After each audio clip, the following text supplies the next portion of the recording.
మాదాపూర్లో భవనం ఒక వైపు ఒరిగిన వ్యవహారంలో పోలీసులు బిల్డర్పై కేసు నమోదు చేశారు. నిర్మాణం పక్కన గుంతలు తవ్విన బిల్డర్ శ్రీను అలియాస్ కల్వకులు శ్రీనుపై మాదాపూర్ పోలీసులు కేసును నమోదు చేశారు. 5 అంతస్తుల భవనం ఒకవైపు ఒరగడానికి కారణమైన వారిపై చర్యలు తీసుకోవాలని జీహెచ్ఎంసీ అధికారులు ఫిర్యాదు చేశారు. బిల్డర్ ఎటువంటి సెట్ బ్యాక్స్ లేకుండా అజాగ్రత్తగా నిర్లక్ష్యంగా గుంతలు తవ్వారని Serilingampally GHMC city planner Venkataramana ఫిర్యాదు మేరకు మాదాపూర్ పోలీసులు దర్యాప్తు చేపట్టారు. బిల్డర్ శ్రీనుపై సెక్షన్ 125, 324, BNS 336 నెగ్లిజెన్స్ యాక్ట్ కింద కేసు నమోదు చేశారు.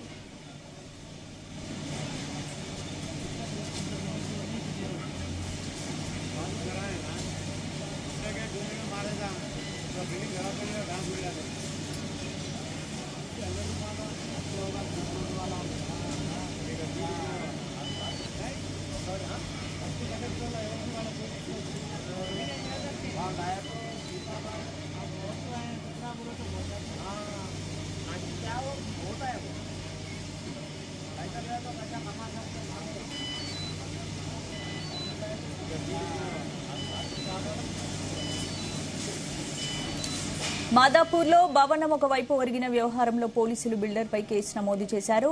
నిర్మాణం పక్కన గుంతలు తవ్విన బిల్డర్ శ్రీను అలియాస్ కల్వకోలు శ్రీనుపై మాదాపూర్ పోలీసులు కేసు నమోదు చేశారు. 5 అంతస్తుల భవనం ఒకవైపు ఒరగడానికి కారణమైన వారిపై చర్యలు తీసుకోవాలని జీహెచ్ఎంసీ అధికారులు ఫిర్యాదు చేశారు. బిల్డర్ ఎటువంటి సెట్ బ్యాక్స్ లేకుండా అజాగ్రత్తగా నిర్లక్ష్యంగా గుంతలు తవ్వారని Serilingampally GHMC city planner Venkataramana ఫిర్యాదు మేరకు మాదాపూర్ పోలీసులు దర్యాప్తు చేపట్టారు. బిల్డర్ శ్రీనుపై సెక్షన్ 125, 324, 336 నెగ్లిజెన్స్ యాక్ట్ కింద కేసు నమోదు చేశారు.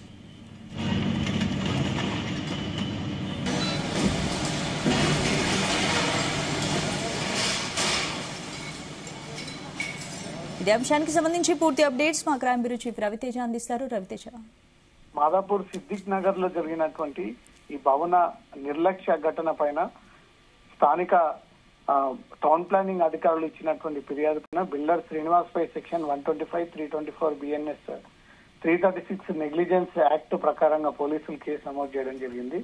ఎలాంటి అనుమతులు లేకుండా సెల్లార్ గుంతలు తవ్వడము, అక్కడ కన్స్ట్రక్షన్ చేయడానికి కూడా ఇప్పటి వరకు అప్లికేషన్ పెట్టుకోకుండా అక్కడ నిర్మాణం చేసేటువంటి ప్రయత్నాలు చేశాడు. అతను గోతులు తీసినటువంటి కారణంగానే పక్కన ఉన్నటువంటి ఈ 60 గజాల భవనం ఒక్కసారిగా కూలే స్థితికి చేరింది. ఈ రోజు ఆయన పెద్ద ప్రమాదమే తప్పింది అనే దానిపై కూడా ఇచ్చినటువంటి ఫిర్యాదు పైన పోలీసులు కేసు నమోదు చేసుకుని అతనికి నోటీసులు కూడా జారీ చేసినట్టుగా తెలుస్తుంది.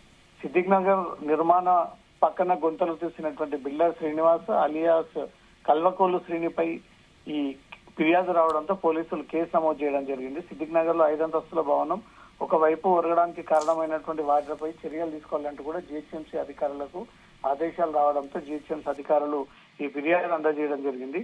ఈ Serilingampally GHMC city town planar Venkataramana ఇచ్చినటువంటి ఫిర్యాదు పైన కేసులు నమోదు చేయడం జరిగింది. ఇంకా బిల్డింగ్ తొలగింపు ప్రక్రియ కొనసాగుతా ఉంది. ఉదయం 11:30, 12 గంటలకు ప్రారంభమైనటువంటి తొలగింపు ప్రక్రియ మధ్య కొంత ఈ టెక్నికల్ ఇష్యూ రావడంతో వాహనం కొంత ట్రబుల్ ఇచ్చినటువంటి వెంటనే 3-4 గంటల పాటు పూర్తి స్థాయిలో హైడ్రా అధికారులు ఈ వాహనాన్ని పూర్తిగా నిలిపివేసి మళ్ళీ ఇప్పుడిప్పుడే సెట్ అయిపోయినటువంటి వెంటనే ఈ తొలగింపు ప్రక్రియ కొనసాగుతోంది. ఎక్కడ కూడా 4 వైపులుగా ఈ భవనాన్ని కూల్చేటప్పుడు ఇతరులకు ఇబ్బంది అవ్వకుండా, ఇతర భవనాలపైన ఈ శిథిలాలు పడకుండా అన్ని పకడ్బందీగా చర్యలు తీసుకుంటూ హైడ్రా అధికారులు ఉదయం నుంచి కూడా ఈ తొలగింపు చర్యలు కొనసాగిస్తా ఉన్నారు. ఇంకో 1-2 గంటల్లో పూర్తి స్థాయిలో ఆ బిల్డింగ్ అంతా కూడా నేలమట్టం చేసి అక్కడి నుంచి కూడా ప్లెయిన్ ల్యాండ్ గా దాన్ని మార్చేసి అక్కడ ఉన్నటువంటి డంప్ అంతా కూడా అక్కడి నుంచి తీసుకెళ్లి వేరే ప్రాంతానికి తరలించేటువంటి ప్రయత్నాలు జరుపుతా ఉన్నారు. బిల్డింగ్ సగం ఒరిగి అక్కడి వరకు నిలిచిపోయింది కాబట్టి ప్రజలందరూ కూడా ఊపిరి పీల్చుకున్నటువంటి పరిస్థితి. ఆ బిల్డింగ్ లో సుమారు 50 నుంచి 60 మంది ఈ బిల్డింగ్ ఒరిగేటువంటి టైంలో నివాసం ఉన్నారు అనే దానిపై కూడా అధికారులు పూర్తి స్థాయిలో వివరాలు సేకరించారు.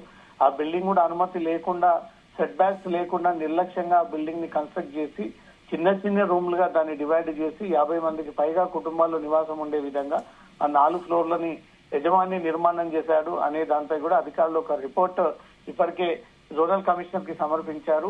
ఈ ఒరిగిన బిల్డింగ్ కి సంబంధించినటువంటి యజమాని పైన, బిల్డర్ పై కూడా పోలీసులు కేసు నమోదు చేసేటువంటి ఆలోచనలు కనబడతా ఉంది. ఇప్పుడు ప్రస్తుతం సెల్లార్ తీసినటువంటి యజమాని పైన కేసును నమోదు చేయగా అతనికి నోటీసులు అందజేసి అతన్ని 3 రోజుల్లో దీనిపైన వివరణ ఇవ్వాలంటూ కూడా ఇప్పటికే ఈ నోటీసులు అందజేసినట్టుగా తెలుస్తోంది. స్పందన.